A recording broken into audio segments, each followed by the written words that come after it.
23 juin 2026. Très heureux de vous retrouver aujourd'hui sur Analyse Info. Aujourd'hui, nous allons devoir toucher certains points, euh, essayer un peu de parler, d'apporter un son de cloche, de parler aux enfants des dieux ainsi que de partager. Avant de pouvoir ouvrir cette émission de manière proprement dite, j'aimerais d'abord expliquer et dire une chose. Parce que ici, je m'adresse aux enfants des dieux, aux chrétiens, ainsi de suite. J'aimerais que vous fassiez un effort de pouvoir comprendre une chose, que tous avons la Bible et nous sommes régis par cette Bible, par ce livre saint que nous utilisons dans nos églises. Et nous nous reposons sur cette écriture. Les avis ou encore la compréhension peut être différente au regard de la révélation que chacun reçoit. Parce que je crois que la révélation est progressive. Aussi longtemps que le Seigneur ne vous a pas encore révélé une portion de la parole, vous avez d'abord une compréhension littérale. Vous avez une compréhension intellectuelle. Mais quand l'Esprit entre en vous et vous révèle, à ce moment-là, vous pourrez maintenant avoir... À ce moment-là, vous avez la révélation de la chose. Évitez et puis arrêtez cette affaire ici de dire celui-ci et pas celui-là. Moi, je me sens très mal à l'aise. Je me sens très mal à l'aise quand il faut caricaturer les gens par rapport à leurs appartenances religieuses. Celui-là, c'est un pentecôtiste. Celui-là, c'est quelqu'un de l'armée du salut. Celui-là, c'est un kimbanguiste. Celui-là, c'est un catholique. Celui-là, c'est un protestant. Donc, nous caricaturons... Oh, ceux-là, ce sont les branhamistes. Alors, nous caricaturons les gens en fonction de leurs appartenances. Tenez, vous savez que le Seigneur Jésus, quand il reviendra, parce que dans toutes les églises, on chante Kolo Akozonga, Kolo Akozonga. Le Seigneur revient bientôt. Ok, il n'y a pas de problème. Je suis tout à fait d'accord en tant que chrétien, enfant de Dieu. Nous attendons tous la venue du Seigneur. Mais, quand le Seigneur reviendra, posez-vous au moins une question. Reviendra-t-il pour prendre les congrégations, les assemblées, telles que formulées, organisées, les dénominations par rapport au titre que nous les humains avaient placé, ou bien le Seigneur Jésus-Christ viendra prendre sa parole.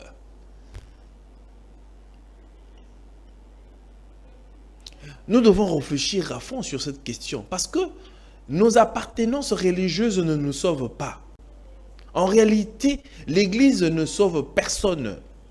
Que je sois de l'Église A, que je sois de l'Église B. Ça ne nous sauve pas et ça ne nous sauvera jamais.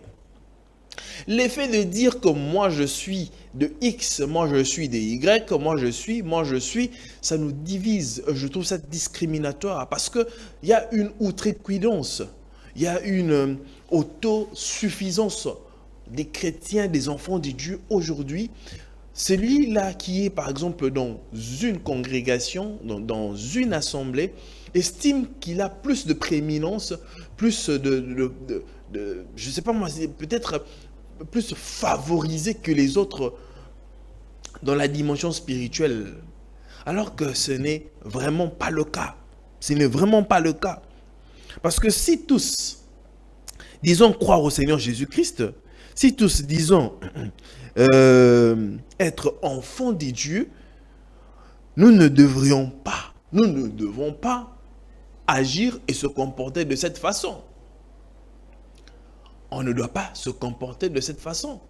Parce que quand on est en train de dire aux gens, ah d'ailleurs, Est-ce qu'ils sont vraiment chrétiens? Si nous utilisons la même Bible, nous lisons la même Bible, et nous prêchons sur la même Bible, que les interprétations ou bien les points de vue sont différents, alors n'allons pas qualifier l'autre là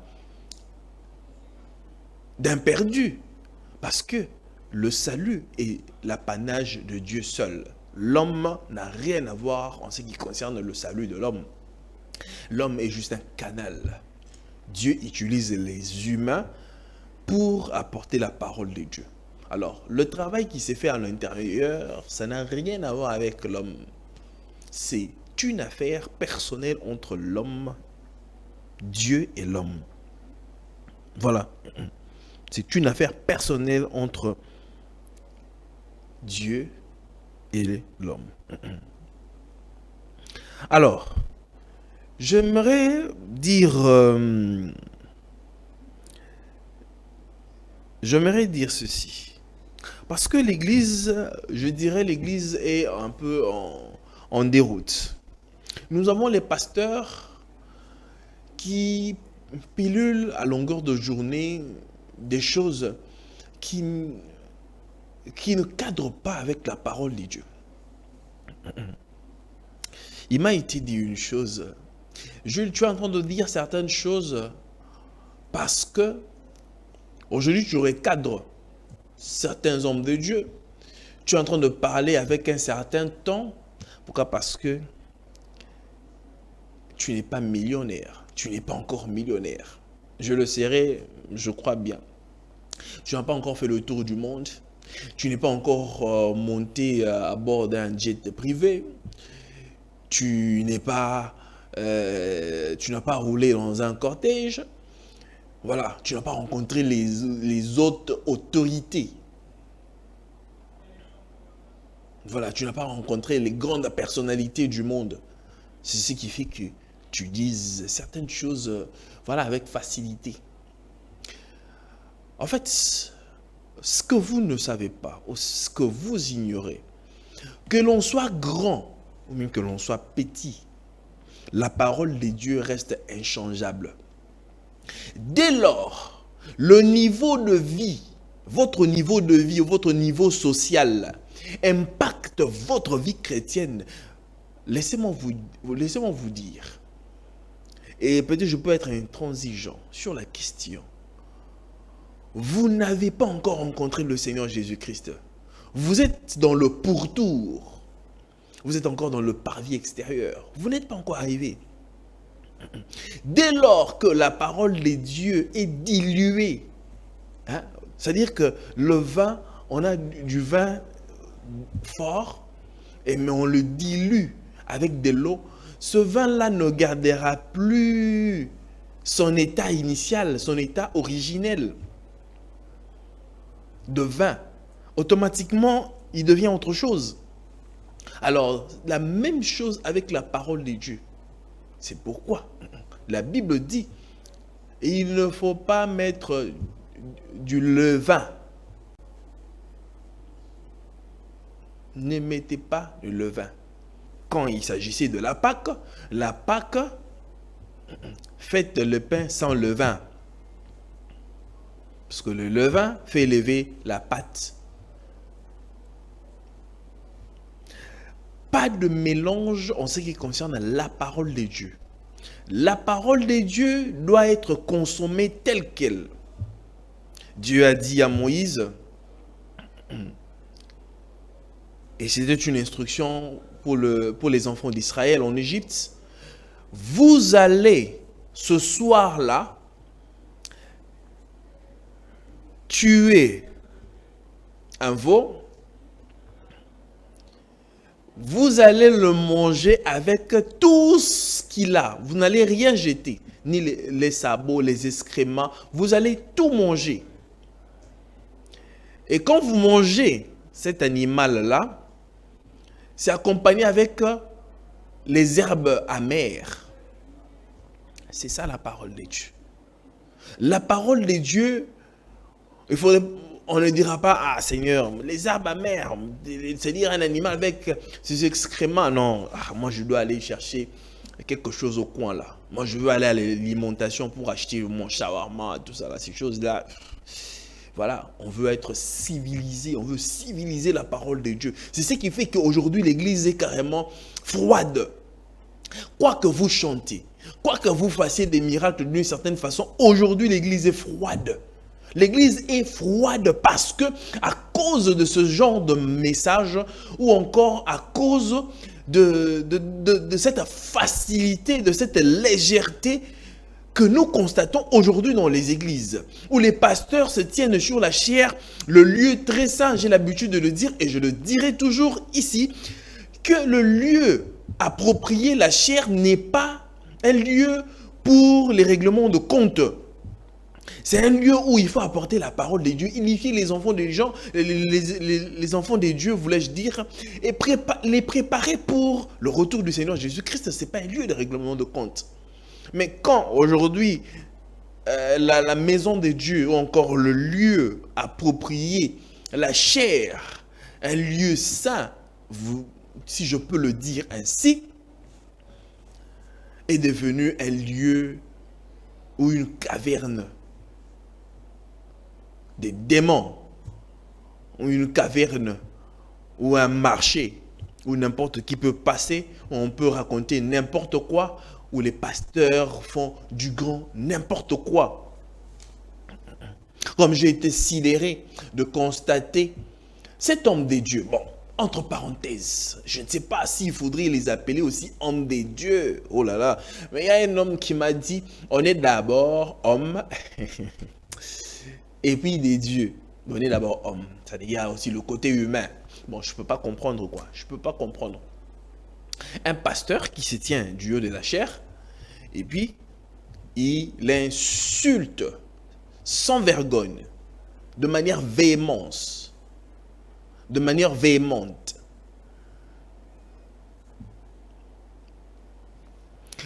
Quelqu'un pourra peut-être me donner cette écriture où le Seigneur Jésus-Christ est en train de traiter les pharisiens des races de vipères.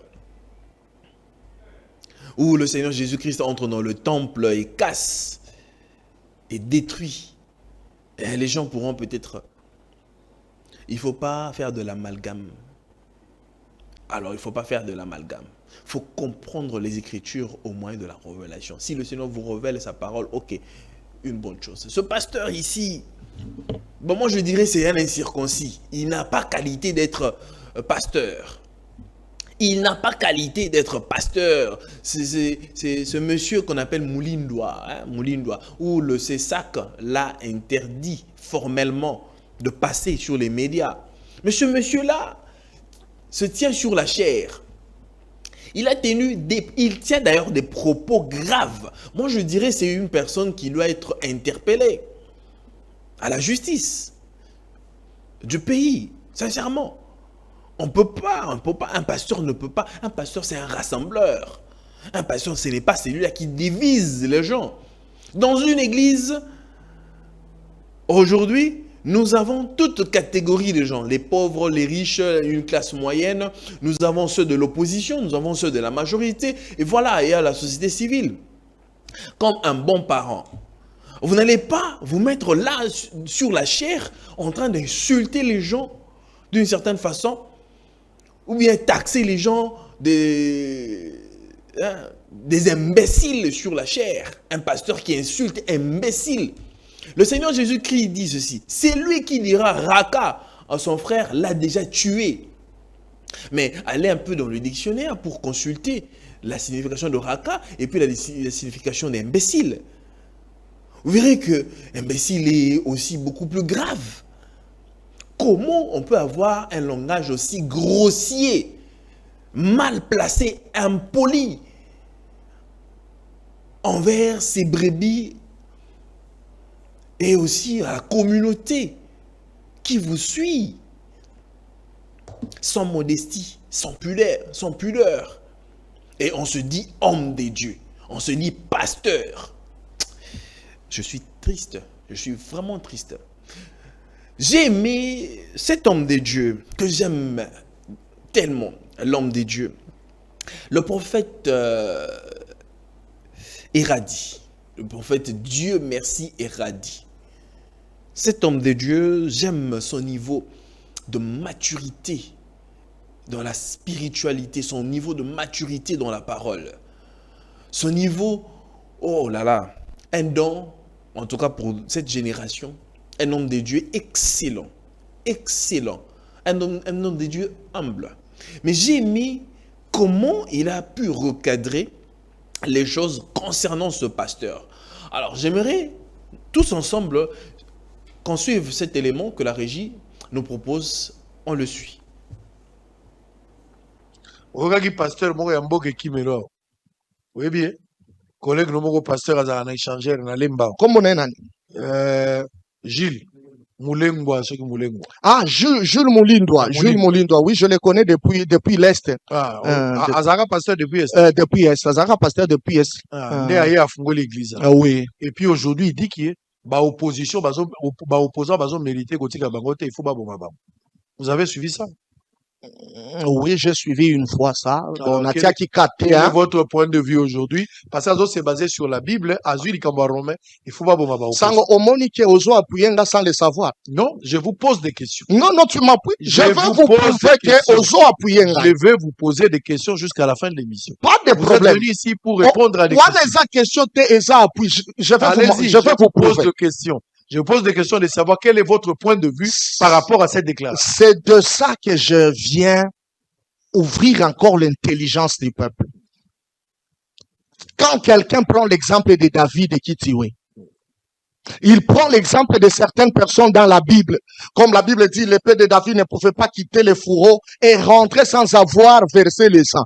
Il prend ce verset-là, il dit au chef, prenez les épées, tuez aussi les opposants. Vous ne voyez pas qu'un peuple sans révélation, c'est un peuple qui n'a pas de frères. Nous revenons à ma mission, à la révélation. La Bible doit être interprétée. L'épée, c'est quoi? Paul dit que la parole de Dieu est une épée à deux tranchants. Être dans les fourreaux, c'est-à-dire quoi? C'est-à-dire que la parole est encore voilée. La parole est un mystère, la parole est cachée. Mais quand la parole est dévoilée, quand la parole est révélée, ça a la capacité de tuer l'ennemi spirituel, pas l'ennemi physique. Parce que ce que Israël a vécu dans la chair, c'est ce que nous, l'église, nous vivons spirituellement, Sango. Joshua bomaki batunanzoto, biso, président Tshisekedi akoboma batunanzoto te. C'est ce que les gens ne veulent pas comprendre. Akoboma bango nanzela mususu. Parce que Paul dit que la guerre que nous avons n'est pas la guerre contre la chair ni le sang, mais c'est contre les esprits. Lui comme pasteur, il doit avoir la connaissance du monde spirituel. Il doit maîtriser le monde spirituel. Il ne peut pas, je peux dire, amener les chefs de l'État dans ces couloirs-là, de tuer patati patata. Non. Parce que d'ailleurs, par manque de révélation, il prend l'épée. Il commence aussi à tuer parce que David l'a fait. Très bien. Nous avons suivi le recadrage systématique, intelligente, ainsi que qui relève de la parole de Dieu. Voici une personne, un homme de Dieu avéré, qui a un fondement, qui a une base dans les Saintes Écritures, qui explique les choses selon le contexte. Comment un pasteur peut dire, Dieu de la chair, que le chef de l'État puisse tuer les opposants? Moi, je me dis, une telle personne doit normalement vraiment être jugée, même condamnée, emprisonnée. Il n'est pas digne d'être pasteur. Vous allez me poser la question, frère, je vous le dis. Oh oui. Vous avez une température, nous avons l'Urim Tumim. C'est quoi l'Urim Tumim? La Bible. Au regard des Saintes Écritures, à la lumière de la parole, ce pasteur n'a pas qualité. Entre parenthèses, ce faux pasteur, je le dis si bien, ce faux pasteur n'a pas qualité d'être pasteur d'une église. C'est pourquoi aujourd'hui les gens meurent spirituellement à cause de ce genre de pasteur. Les gens meurent tous les jours dans les églises à cause de ce genre de pasteurs qui ne savent pas. Les enfants des dieux ou bien les chrétiens qui viennent dans leurs églises meurent à petit feu. Vous croirez peut-être les gens en train de jubiler, mais en réalité, les gens sont en train de mourir. Les gens meurent spirituellement parce que ils ne sont pas nourris comme il se doit. Non, moi je me pose la question, je ne comprends pas en fait. Les gens devraient être nourris par de tels hommes de Dieu, en la personne du prophète Dieu merci Éradi. Il a bien expliqué les choses en ce qui concerne. Il prend l'exemple de David et il a bien expliqué l'épée. Que signifie l'épée? L'épée, ce n'est pas aller de manière littérale qu'il faut tuer par l'épée. Nous avons deux dispensations. L'ancienne et puis la nouvelle. L'ancienne alliance et puis la nouvelle. Et vous n'allez pas venir appliquer les choses aujourd'hui par rapport à l'ancienne dispensation. Comme le Seigneur a dit, il n'est pas venu abolir mais accomplir la loi. Mais vous n'allez pas faire comme par rapport à cette écriture où David allait tuer les gens. Aujourd'hui, l'épée typifie la parole. C'est la parole. Oh, cher pasteur, manque de révélation. Ça se voit que ce pasteur-là ne lit même pas la Bible. Il est loin d'être un pasteur ou qui lit la parole de Dieu. Il n'est pas dedans en fait. Ce sont des personnes qui viennent raconter leur vie du haut de la chair pour parler des choses qui plaisent. C'est pourquoi l'apôtre Paul dit dans les derniers jours, les gens auront la démangeaison d'écouter des choses qui leur plaisent, qui leur font tellement du bien.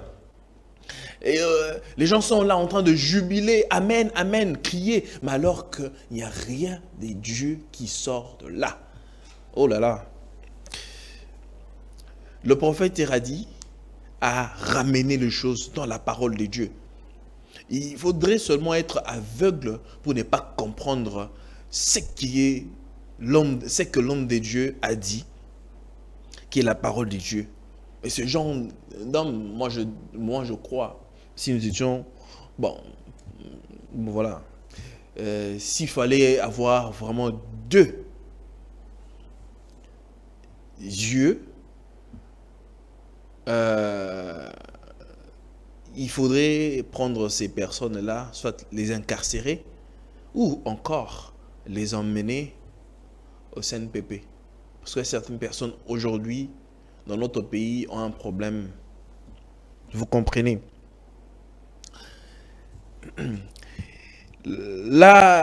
L'Église, moi j'estime qu'elle est comme en perte de vitesse. Pourquoi? Parce que les hommes de Dieu sont les hommes de Dieu sont partout sauf à l'Église. Ils viennent tout simplement marquer leur présence, mais leur esprit, leur cœur ne sont pas là. Ils viennent pour leurs propres intérêts. Ils n'ont rien à voir avec le peuple de Dieu. J'ai aimé parce que la mission de l'Église, c'est de préparer, et je le dis et je le dirai toujours, je l'ai toujours dit, que la mission de l'Église, c'est de préparer l'épouse à la rencontre dont nous attendons tous du Seigneur Jésus-Christ. L'époux qui doit venir prendre son épouse. Alors, cette épouse-là doit être préparée. Il y a des informations que l'épouse doit écouter, doit entendre. Forcément, pour l'aider à se préparer comme il se doit, à rencontrer. Il faut faire ça, il faut faire ça, il faut faire ça. Maintenant, quand l'Église quitte de son orbite, quitte de sa mission, automatiquement, l'Église est en perte de vitesse. Comme une fusée, dès qu'elle quitte son orbite, sa trajectoire, en tout cas, c'est fini. C'est fini. C'est fini. Ceux qui suivent la télé, ceux qui suivent les documentaires, vous pouvez suivre toutes ces missions lunaires où les astronautes sont allés sur la Lune, d'autres qui ne sont jamais revenus. Pourquoi? Parce qu'il y a eu crash. Et c'est fini pour eux. Et c'est ce qui se passe aujourd'hui dans les églises, ou bien dans l'église. Il y a d'autres qui ont déjà fait crash. Vous le voyez seulement se rassembler, mais en réalité, ils ne sont plus. Ils ne sont plus. La question était posée par le pasteur Moïse Mbiye. Non, d'ailleurs, dans la sortie médiatique du pasteur Moïse Mbiye, dans son église, quand il a traité les pères, entre parenthèses, des lépreux, ça a suscité beaucoup de réactions au public. Les gens ont réagi d'une certaine façon. Alors que Moïse Mbiye, en tant qu'homme de Dieu, en tant que pasteur, il a la charge, la responsabilité de nourrir les brebis. Il a si bien expliqué. Il a dit que la mission que les pères ont de s'acharner pour le changement de la Constitution, que, je précise très bien, le pasteur Moïse Mbiye ne s'y est pas opposé à cette décision-là, en ce qui concerne le changement de la Constitution, mais plutôt à cette démarche des pères de s'acharner seulement sur la Constitution et laissant l'objectif primaire de nourrir, de préparer l'épouse. J'ai aimé encore la sagesse de l'homme de Dieu. Le prophète, Dieu merci, Eradi, qui a éclairci les choses sur cette question du pasteur Moïse Mbiye. Nous prenons cet élément, nous suivons tous ensemble. Alors Moïse Mbiye, sous la révélation, qualifie les pasteurs qui prônent pour le changement ou la révision de la Constitution comme des lépreux. Est-ce qu'il a dit ça? Si. Moïse Mbiye les a qualifiés de lépreux. Les pasteurs, les pères, là j'ai une confusion avant de vous répondre. Non, Moïse... Parce que certains disent qu'il a dit les pasteurs. Non. Oh, ce sont des pères. Non. Moi, j'apprécie la sagesse de Moïse Mbiye. Non. Je ne pense pas que ça soit des pères ou pas. Tout ce dans le contexte et la compréhension, le contexte dans lequel il s'est exprimé, Moïse Mbiye avait eu le courage de condamner. Alors, il baza ko sangana, ou les balo ba makambo nzambe ba réfléchir comment ba nzambe ba koyi ko bongo la mitema ba kene, bato baza bazo passer longueur et la journée pour prendre des stratégies comment il faut modifier ou changer la constitution. Il les a qualifiés de lépreux. Dans ce contexte-là, Moïse Mbiye savait de quoi il parlait. Je ne suis pas son avocat, mais je vais expliquer les choses selon ma compréhension. Papa Sango, nous devons savoir différencier qu'est-ce qui est une priorité, qu'est-ce qui est une urgence et qu'est-ce qui est essentiel. Qu'est-ce que Moïse Mbiye voulait dire par là? Il n'est pas contre le changement de la Constitution, il n'est pas contre le pasteur, mais il est contre ceux-là qui ne savent pas ce qui est essentiel. L'essentiel pour un pasteur, c'est quoi? L'essentiel pour un pasteur, c'est de sauver des âmes. Je vous ai dit dans ma définition du sacerdoce que l'objectif du sacerdoce, c'est le salut. Quand j'oublie ce qui est essentiel, je m'attache seulement, va changer constitution, va changer ma constitution. Moïse Mbiye peut me juger tel que lui veut. Peut-être que le mot qu'il a utilisé était trop dur, mais quand quelqu'un ne sait pas ce qui est essentiel, c'est tout un problème. Nous tous nous appuyons les changements de la constitution parce que dans la Bible, dans Hébreux 7, il y a eu des changements de loi. Paul dit que si cette loi était parfaite, pourquoi la changer par une nouvelle loi? Le changement a existé, c'est nous les Congolais qui voulons dramatiser des choses. Très bien. Vous avez suivi le pasteur, le prophète Dieu merci Eradi. Il a circonscrit les choses. Il a expliqué, il a parlé de la priorité, il a parlé aussi de l'essentiel. Quand nous sommes en train de confondre les choses, c'est là où le bas blesse. Il y a une priorité, il y a ce qui est essentiel. Les pères ou bien nos pasteurs n'ont pas compris ce qui doit néanmoins être essentiel. Aujourd'hui, l'essentiel, tous disent, il y a même le chanteur Le Feu, artiste King Kester Emenea, a chanté. Il a dit que nous sommes au temps de la fin. Nous sommes au temps de la fin. Si les mondains reconnaissent que nous sommes au temps de la fin, qu'en est-il les religieux? Mais si nous sommes au temps de la fin, quel est l'essentiel? Quelle est la chose primordiale que les pasteurs devraient faire en ce temps-ci? N'est-ce pas de préparer l'église ou encore l'épouse pour la rencontre du Seigneur Jésus-Christ? Mais les pasteurs ont choisi d'aller dans des balivernes, d'aller dans des choses qui ne cadrent pas avec la mission de l'Église. S'il vous plaît, quelle est la mission primaire, primordiale, première de l'Église? S'il vous plaît, soyez direct et répondez à cette question. Et vous allez vous rendre compte que cette question, en ce qui concerne la mission de l'Église, ce n'est pas le changement de la Constitution, s'il vous plaît, messieurs. Changer la Constitution en tant que Congolais, en tant que citoyen congolais, si on est pour, par rapport, ça dépend des avis de chacun, voilà, on ne s'y oppose pas, ce sont les avis partagés. Mais ici, en tant qu'homme de Dieu, nous parlons des choses qui ont attrait à la vie éternelle.